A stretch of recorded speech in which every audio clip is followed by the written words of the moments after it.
ازيكم عاملين ايه الاخبار؟ اتمنى تكونوا بخير وفي احسن حال. لو انت ما تعرفنيش فانا عاصم درويش وفيديو جديد في سلسله الريمونتادا، اللي احنا بنتكلم فيها عن كل ادوات الاي اي وازاي احنا نستغل الاي اي في شغلنا، وخصوصا انه خلاص يعني الاي اي بقى حاجه مسلم بيها. اللي مش هيشتغل بالاي اي يبقى يركن على جنب.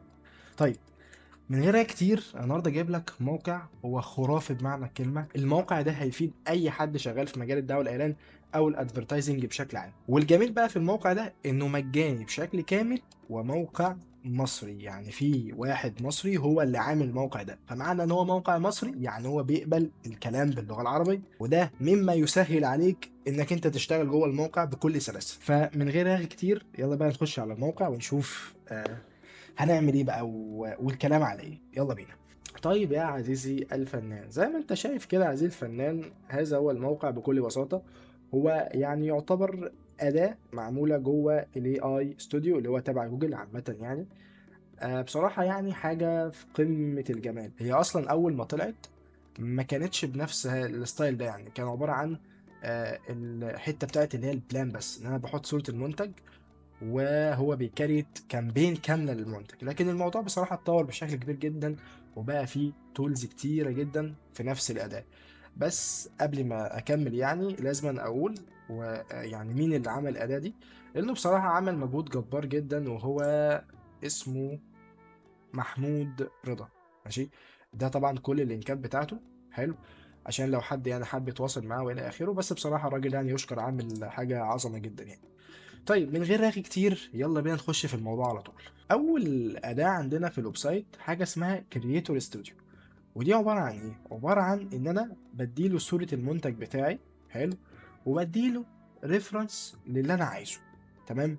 وبحدد مع يعني هنا بحط صورة المنتج بتاعي، وهنا بحط صورة الريفرنس، وهنا بقى بحدد الإضاءة بتاعت الديزاين اللي أنا عايزها. يعني مثلا عايز إضاءة طبيعية، إضاءة استوديو، وإلى آخره طبعا من الإضاءات دي كلها.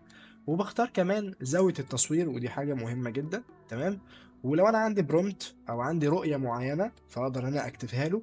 بس بقى الميزة إن في تو أوبشن محترمين جدا. اول اوبشن وهو فكره البليسمنت، اللي هو انا هديله الريفرنس، تمام، وهقول له حط المنتج اللي انا هديهولك مكان المنتج اللي موجود في الريفرنس. هو هيشيل وهيحط، شكرا. تمام. وبصراحه ده انا مش بفضله قوي يعني. لكن لو انت اخترت الستايل فاشون مود، وده بصراحه تحفه جدا لان هو بيكريت حاجه شبه الريفرنس. وهنا بقى هو ده المطلوب، ان احنا ما ناخدش نفس شغل غيرنا ونقلده بالحرف، لا، احنا محتاجين ان احنا ناخد الفكره ونعدل عليها. تمام. وهنا بقى الميزه ان هو بيقلد لك نفس الفكره من غير تقليد. تمام. طيب ما تيجوا نجرب، يلا بينا نجرب. دلوقتي انا هدخل عادي على جوجل عادي جدا، وهكتب سمارت ووتش، صوره عاديه. انا عايز اعمل اعلان لسمارت ووتش، حلو. بس يعني يفضل ان انت تجيب صوره بكواليتي محترمه شويه زي الصوره دي كده. تمام. هنعمل لها سيف ايمج على الديسكتوب، وهنخش على حبيب الملايين الا وهو بنترست. تمام. وهكتب لبنترست كده، هقول له انا عايز سمارت ووتش ادز، اعلانات السمارت ووتش، عشان اعمل تغذيه بصريه واخد الفكره اللي انا عايز اعمل زيها. طيب هبدا ادخل في حاجه اسمها اختار الديزاين ده. تمام. وهدوس عليه، انزل الصوره عندي هنا على الديسكتوب. تمام. فانا كده اصبح عندي صوره المنتج اللي انا عايز اعمل له اعلان وصوره الريفرنس. ابدا ادخل على الويب سايت، ارفع له صوره المنتج اللي انا عايز اعمل له الديزاين. ماشي. والناحيه التانيه هرفع له برضو صوره الريفرنس اللي انا عايزه. تمام. بس كده. من غير بقى اي حاجه تانية هختار حاجه واحده بس، وهي ستايل فاشون مود. الستايل فاشون مود هو اوريدي بيكتب برومت بالاي اي. تمام. وهقول له جنريت اي اي ايمج، وخلينا بقى نستنى ونشوف هو ممكن يعمل ايه. وزي ما انت شايف كده يا عزيزي الفنان، يعني حاجة ما شاء الله تبارك الله كده، هو عمل نفس الستايل. اي نعم طبعا هو مش مديلك مساحة ان انت تحط التي او في بتاعك والى اخره. بس انا يكفي بالنسبة لي ان هو ادالي اللي انا عايزه، ان هو قدر يعمل صورة للمنتج بنفس الستايل اللي انا بعته له.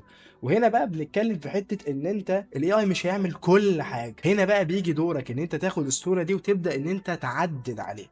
تمام. عشان بس الناس اللي فاكره ان خلاص انا بتك الزرار بطلع ديزاين، لا، في ابعاد تانية كتير جوه الديزاين محتاج ان انت كديزاينر انت اللي تعملها. فانت كديزاينر المفروض تاخد الصوره دي، تمام، تبدا تدخلها على الفوتوشوب، تبدا تكبر الصوره شويه، حلو، عشان تكتب التي او في بتاعك وتحط اللوجوهات والى اخره وتظبط الوان الصوره وبس كده. بس يعني يكفي ان هو قدر يطلع نتيجه زي كده. كانت ممكن تاخد منك شويه وقت. طيب من غير بقى رغي كتير، طبعا في تفاصيل كتيره جدا وانا عايزك ان انت تكتشفها بنفسك، بس في حاجه انا اكتشفتها تحفه جدا، وهي ان انت تقدر تعمل داونلود للصوره 2K وكمان 4K. يعني انا دوست 4K دلوقتي، ماشي، سيبنا الصورة حجمها 15 ميجا. حلو. بص يا معلم، بص يا معلم على الكواليتي وعلى النظافة. طبعا انت تقدر تعلي الكواليتي بعد كده، بس تخيل انت تقدر كمان تحمل 4K كمان. فالموضوع بصراحة يعني خرافي جدا. طيب من غير رأي كتير بقى، تعال نخش على الفكرة اللي بعد منها. تاني حاجة عندنا في الويب سايت الجامد ده حاجة اسمها الستوري بورد. بصراحة دي حاجة جميلة جدا. انا دلوقتي عندي منتج معين، والمنتج ده انا عايز اعمل له اعلان. حلو. فالاعلان ده عشان اعمله بشكل مظبوط لازم يكون ليه ستوري بورد، لازم يكون ليه مثلا انا دلوقتي هصور فيديو. حلو. الفيديو ده انا عايز اوصل فيه رسالة، فالفيديو ده لازم يتعمل بشكل معين، مشهد ورا مشهد ورا مشهد ورا مشهد، عشان في الاخر اوصل الرسالة بتاعتي. هو ده بقى اللي بتعمله لك التول دي، وهو انه بيكريت لك المشاهد اللي انت بناء عليها، حلو، هتقدر توصل الرساله بتاعتك. ما فهمتش حاجه؟ تعال نجرب. دلوقتي انا هعمل ابلود للصوره بتاعتي عادي جدا، انا معايا السمارت ووتش دي وعايز اعمل لها فيديو كده اعلان. حلو. فبيجي يقول لك ايه الستوري فيجن بتاعتك، او ايه يعني عايز يقول لك بالمعنى البلدي كده، اشرح انت عايز توصل ايه للناس. حلو. طبعا هو ممكن تكون ليها تفسيرات تانية، بس انا جربتها في الاتجاه ده وفادتني جدا. فانا مثلا عايز اوصل للناس ان، طبعا والميزه بقى ان هو مصري، ان هو انت تقدر تتكلم بالعربي عادي جدا يعني. عايز اوصل للناس ان الساعه دي ماشي المياه ضد المياه ضد الميه. انا ممكن احطها تحت الميه كده والدنيا معايا بيس جدا. حلو. بص بقى الجميل ان انا هيعمل ايه، هيجنريت 9 سين بلان، يعني 9 مشاهد كاملين. فتعالوا نجرب. طبعا المفروض ان هو يبدا ان هو ايه بقى يحلل وياخد شويه وقت وكده، لان هو انا بس يعني على فكره خدوا بالكم، انا بتعامل معاه بشكل بدائي جدا. يعني لو حد بروفيشنال بقى وفاهم هيقدر يطلع من الاداه دي كنوز، لكن انا بتعامل معاه التعامل المستخدم العادي اللي هو مش فاهم اي حاجه وعايز يمشي نفسه. تمام.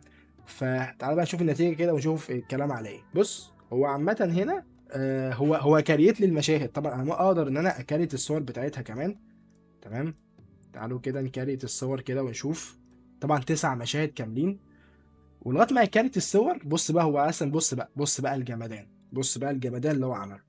قال لك لقطة متوسطة لشخص رياضي يقف بجوار حمام سباحة في وقت الغروب، يرتدي الساعة في يده بوضعية واثقة. حلو. طيب.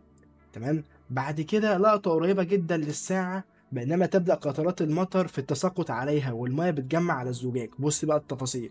حلو. بعد كده هو بينزل في المية.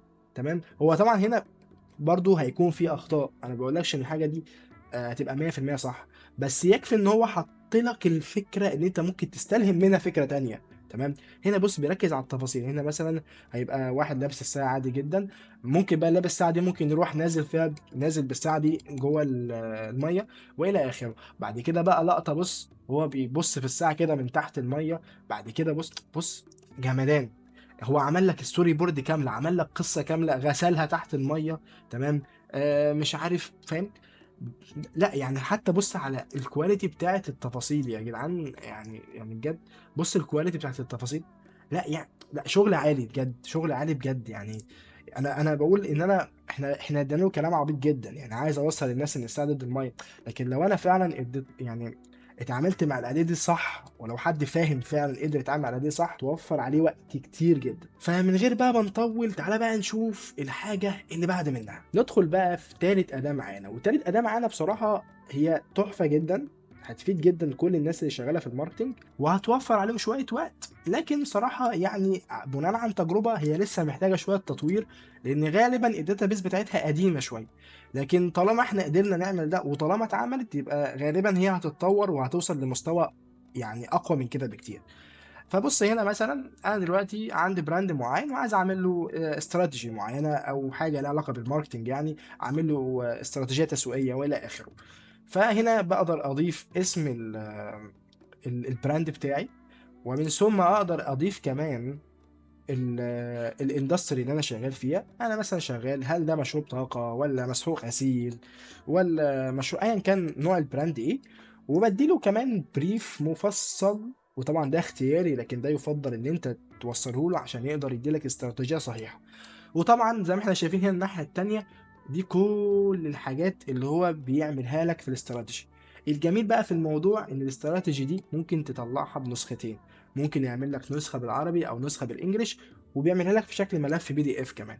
طيب تيجي نجرب، تعال نجرب. مثلا انا عندي مشروب اسمه مثلا فولتا، لا مثلا يعني انا بنضرب مثال كده في السهل منه. فولتا ده مثلا نقدر نقول عليه مثلا ان هو انرجي درينك. حلو. وتوكل على الله طبعا لانه ده بطيخ. وهنا بقى اللي انا عايز اوصله لك يا عزيزي المشاهد، بص يا عزيزي المشاهد، لازم تكون فاهم ان اكتر حد هيقدر يستفاد من اداة الاي اي هو اكتر حد فاهم في المجال. حلو. يعني لو حد زي او زي كده مثلا بيستخدم اداه زي اداه الماركتنج مثلا، اللي هي ممكن يكون انا ما اعرفش قوي في الماركتنج، فبالتالي انا مش هقدر اوصل لاقصى استفاده من الاداه. يعني الاداه دي ممكن تعمل حاجات جامده جدا بس انا مش قادر اوصل لها علشان انا مش فاهم في المجال نفسه. وهنا دي بقى النقطة اللي احنا عمالين نهاتي فيها.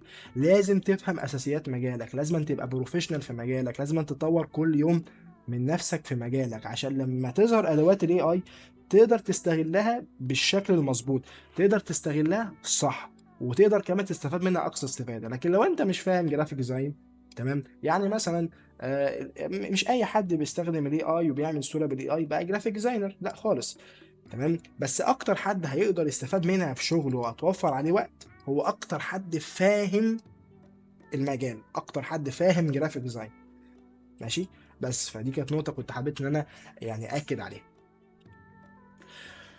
طيب زي ما انت شايف كده يا عزيزي الفنان، بص يا باشا طبعا انا مش مديله اي تفاصيل، وبالتالي كل هذا الكلام يعتبر كلام بلح، يعني في البلح منه، لان هو طبعا انا مش مديله تفاصيل، لكن انا بوريك هو ازاي بيعمل ده. فبدأ يصنف، قال لك والله ده التصنيف بتاعنا وده التوجه بتاعنا. ماشي. ملخص بقى تنفيذي، بيقول لك بص: سوق مشروبات الطاقة يشهد تحولا جذريا من الطاقة المفرطة والسكر إلى الطاقة الوظيفية والتركيز الذهني. وبعد كده عمل السوات أناليسيز، نقاط القوة ونقاط الضعف وإيه الفرص بتاعتك وإيه التهديدات بتاعتك. طبعا هو بيدرس الماركت برضه، بيدرس السوق.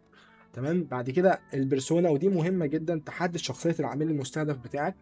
بعد كده يبقى قدر يحلل المنافسين. طبعا هو هنا بيحلل بشكل عام الناس التقيلة زي ريد بول ومونستر والناس اللي هم موجودين في السوق يعني عامة. دول عمالقة، وبقول لك الأداء رياضي مين والقهوة. ماشي. وعرض القيمة الفريدة وإلى آخره بقى، يعني عرض القيمة. أو مش فاهم صراحة هو بيقول إيه، صراحة أنا مش فاهم أوي يعني. إن شاء الله يعني بإذن الله بنذاكر في الموضوع ده عشان نطور نفسنا فيه. المهم يعني أول 30 يوم تعمل إيه؟ بص يا باشا، بص الراجل مديلك استراتيجية كاملة متكاملة. فبصراحة يعني شغل عالي جدا جدا جدا. طبعا في حاجات تانية كتير كتير احنا محتاجين نشوفها برضو ونتكلم فيها. يعني حاجة اسمها فوتوشوت، حاجة تحفة جدا. حاجة اسمها ايديت، حاجة اسمها بلان. ويمكن هي دي بقى اللي اتشهرت قوي في الاول، ان انا بديله صورة منتج وهو بيلانش كامبين كاملة. يعني ما تيجي نجربها عشان برضو ايه، يبقى احنا يعني معاك في الصورة. مثلا هنفترض ان هذا يعني دي صورة المنتج بتاعتي. هو هنا بيبدأ يدرس المنتج ده وبيشوف هيعمل ايه. تمام. هو خلاص كده ظبط دنيته. انا مثلا عايز اقول مثلا هنا ساعة. انا طبعا مش مجهز حاجة، بس تعالى بس نجرب كده اي حاجة. قول مثلا الساعة ضد المياه مثلا، وعامية درجة، ودي حتة مهمة جدا. تعالى بقى نشوف كده هيعمل ايه. يعني تعالى نجرب كده ونشوف برضو الموضوع ده. انا بجرب بشكل عشوائي جدا جدا. حلو. وده المقصد، وانا قاصد ان انا اعمل ده. انا مش مجهز اي حاجه ليه، عشان انا بجرب معاك ولاول مره وبنشوف النتائج. حلو. لان هو لو قدر يطلع لك نتائج كويسه وانت لسه كده بتلوش، فبناء عليه لا يعني، بص بقى الجمدان. لا لا لا لا لا لا لا لا لا عزيزي، لا لا يا عزيزي، لا انا مش قادر يا عزيزي، لا لا لا لا لا بجد. بص كان، بص هو عمل حوالي 9 صور. لا لا بص يا عزيزي بقى، بص يا عزيزي بقى كده، بص يا عزيزي الفن، بص يا عزيزي هذا الفن يعني. يعني انا مش مصدق نفسي صراحة. خد بالك ان هو ادالك الكواليتي دي، ماشي. اي نعم في حاجات مش افضل حاجه، بس انا عجبتني كام لقطه كده زي اللقطه دي. واللقطه دي بص حاططها جوه كاسه ميه، تمام. وبص بقى لو نسيتها في الميه او وقعت منك ما تخافش، ساعه معموله عشان تستحمل اصعب الظروف. حلو، طبعا هو ادالها اسم وتفضل شغاله بكفاءه. حلو والى اخره بقى، وتقدر تحمل كمان الصوره يا عزيزي الفنان 4K كمان. يعني يخرب بيت الراجل مديلك الكابشن ومديلك كل حاجه حرفيا يعني. فانت عايز ايه اكتر يعني؟ انت عايز ايه تاني؟ بجد والله انت عايز ايه تاني؟ طيب عشان بس الفيديو ما يطولش، هنعمل جزء تاني، ماشي. عشان بصراحه الموقع ده تحفه جدا، ماشي. وفي حاجات تانية كتير جامده جدا يعني، في بقى اضافات اتضافت مؤخرا يعني، وهي اضافات مكمله للموضوع. تحس ان انت دخلت الويب سايت مش هتخرج منه، مش هتحتاج اي ويب سايت تاني. حلو. بس فده ان شاء الله هيكون في الجزء الثاني. وبنعتذر مره تانية عن التاخير في سلسله الريمونتادا. اي نعم انا عارف ان انا كان المفروض الفيديو ينزل تاني اسبوع في رمضان، لكن حصلت كده شويه حاجات زائد شويه كسل مني، فبالتالي ما قدرناش ان احنا نواظب مع بعض. لكن لعل وعسى يعني، لعله يكون خير، ماشي. فاتمنى ان يكون الفيديو فادك. فلو عجبك الفيديو ما تنساش تعمل لايك وسبسكرايب وتفعل زر الجرس، عشان باذن الله لما الجزء التاني ينزل الاشعار يجي لك على طول، ماشي. فاتمنى بقى ان التغيير شويه ده، يعني شويه تغيير بسيط كده يكون يعني في حاجه جديده، ماشي. اتمنى يعني. بس كده يا عزيزي، يلا اشوفك على خير، سلام.